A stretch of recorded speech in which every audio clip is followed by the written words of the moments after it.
Assalamualaikum warahmatullahi wabarakatuh.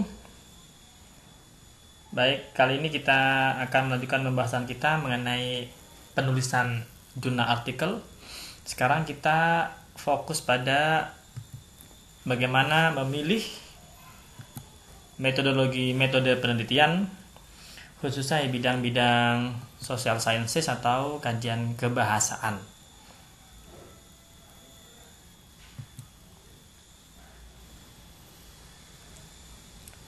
Baik, kita akan memulai dari research method. Pertama, kita akan lihat dulu beberapa jenis research method. Itu ada kualitatif, ada kuantitatif, ada juga yang menggabungkan mixed method. Nanti ada juga jenis metode yang kritis. Kali ini kita akan bahas fokus pada dua saja dulu, yaitu penggunaan kualitatif dan kuantitatif. Kapan kita perlu menggunakan kualitatif dan kapan menggunakan kuantitatif? Pertama kita mulai dari kualitatif. Nah,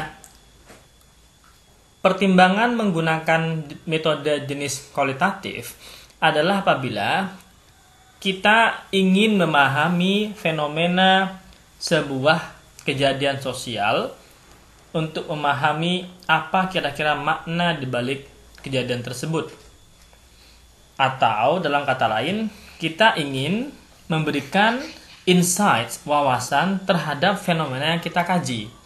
Sehingga dengan demikian, yang seringkali ditanyakan dalam penggunaan metode kualitatif ketika kita meneliti adalah menanyakan misalnya apa makna dari bla bla bla. Misalnya apa makna dari kegiatan distance learning yang dilaksanakan sekarang, atau bagaimana how, atau dengan why, menanyakan alasan, karena tujuannya adalah ingin generate meaning dengan memberikan deskripsi yang kaya terhadap sebuah fenomena sosial atau sebuah fenomena yang kita teliti.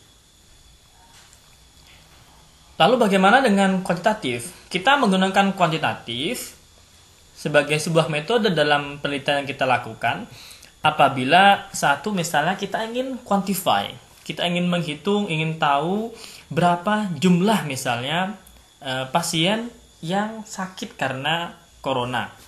Atau dalam kajian bahasa misalnya kita ingin tahu ketika seseorang berbicara dalam rentan waktu 1 menit ada berapa jumlah kata yang diucapkan oleh orang tersebut, atau ada berapa jumlah partikel atau artikel yang dikatakan. Nah, maka dengan demikian kita ingin menghitung, ingin tahu berapa jumlahnya. Atau kita menggunakan kuantitatif karena kita ingin memprediksi, mengetes sebuah teori misalnya, atau kita punya hipotesis yang ingin kita uji coba. Jika tidak, kita ingin mengkonfirmasi apakah benar gitu ya. Apakah antara orang yang memiliki skor TOEFL tinggi itu akan memiliki skor writing yang tinggi di IELTS misalnya. Maka kita menggunakan kuantitatif karena kita ingin mengkonfirmasi, ingin mencari hubungan kausalitas atau pengaruh dari sesuatu.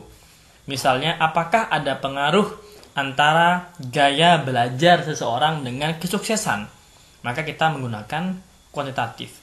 Dengan demikian, pertanyaan yang seringkali diajukan dalam penggunaan metode kuantitatif adalah misalnya seberapa sering, seberapa efektif misalnya.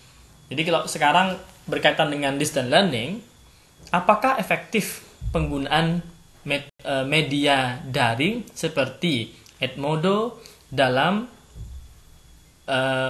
pelajaran atau pembelajaran bahasa asing dalam bahasa Inggris misalnya.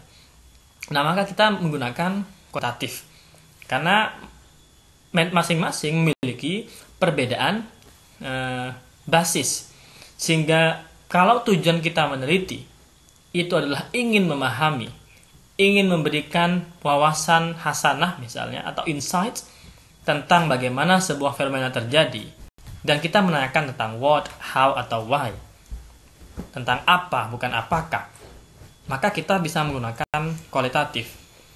Namun apabila kita ingin tahu pengaruh, hubungan, seberapa banyak, seberapa efektif, maka kita menggunakan pendekatan atau metode kuantitatif.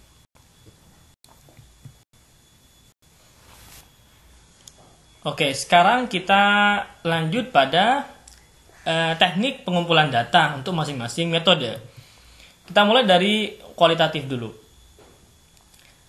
Jadi, untuk kualitatif, ada beberapa teknik yang bisa kita lakukan dalam mengumpulkan data. Misalnya dengan melakukan observasi. Kedua, dengan melakukan interview. Ketiga, dengan melakukan FGD, focus group discussion, atau melakukan kajian dokumen. Yang semuanya karena desain penelitian kualitatif ini lebih fleksibel dan bisa aja berubah atau evolving, maka dia tidak predetermined atau tidak pre-structured. Jadi bisa sangat fleksibel gitu ya. Termasuk interviewnya. Nah, FGD apakah perlu selalu digunakan? Ya tergantung apakah kita perlu kemudian mencari insight dari orang tertentu atau orang yang berbeda yang memiliki kapasitas ilmuwan yang mumpuni di bidang yang ingin kita teliti. Lalu bagaimana pada kuantitatif? Kalau kuantitatif bisa juga menggunakan survei yang dilakukan dengan misalnya kuesioner, bisa juga dengan interview atau kajian dokumen. Interviewnya bedanya antara kuali sama kuantitatif, maka interview di kuantitatif itu sudah determined, pre-structured, predetermined. Jadi sebelum menanyakan, dia akan menanyakan sebatas apa yang sudah disiapkan, tidak menyimpang dari itu. Sedangkan pada kualitatif, maka interviewnya lebih mengalir. Ya. Begitu pula dengan penggunaan survei atau kuesioner. Jadi di kualitatif pun boleh menggunakan survei atau kuesioner. Tapi biasanya bentuk pertanyaannya adalah yang open. Kalau di kuanti dia yang closed, sehingga dibatasi. Misalnya sudah diberikan pilihan jawaban. Apakah penggunaan Edmodo efektif? Pilihannya ya, tidak, moderate misalnya gitu ya. Jadi ada skalanya atau ada pilihan-pilihannya, sehingga responden kalau dalam kuantitatif atau informan dalam kualitatif itu memiliki respon yang akan berbeda-beda.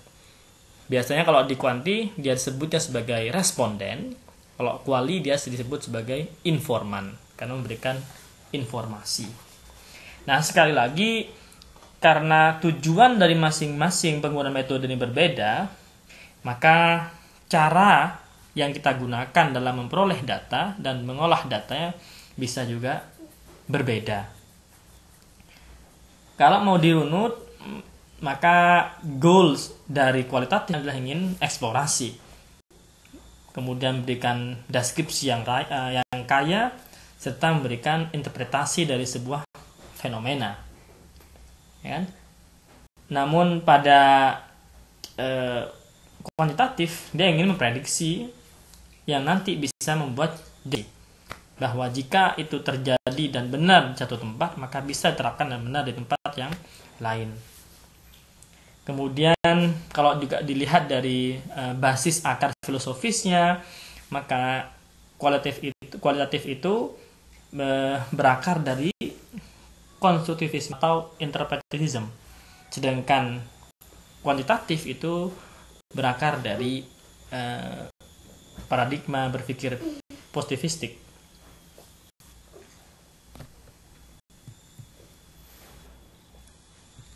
Dengan demikian, sebenarnya tidak ada metode atau kita membuat klaim bahwa apa kira-kira metode paling tepat, paling benar, atau paling bagus. Karena no method is better than another. Sehingga dalam pemilihan metode yang akan kita gunakan dalam sebuah penelitian, itu sangat bergantung pada tujuan kita apa dalam menganalisis ini atau mengkaji topik ini. Yang itu bisa kita lihat dari bagaimana kita memformulasikan, membuat research questions atau pertanyaan penelitian. Sekali lagi, metode yang kita gunakan akan sangat bergantung pada objektif atau research question yang kita buat di mana kita memiliki tujuan yang berbeda-beda. Oleh karena itu, jenis metode yang kita gunakan, cara pengumpulan data yang kita akan ambil juga akan berbeda.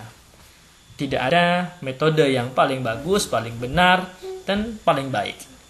Semua akan sesuai dengan objektifnya, sesuai dengan the questionnya, apa tujuannya. Terima kasih and good luck.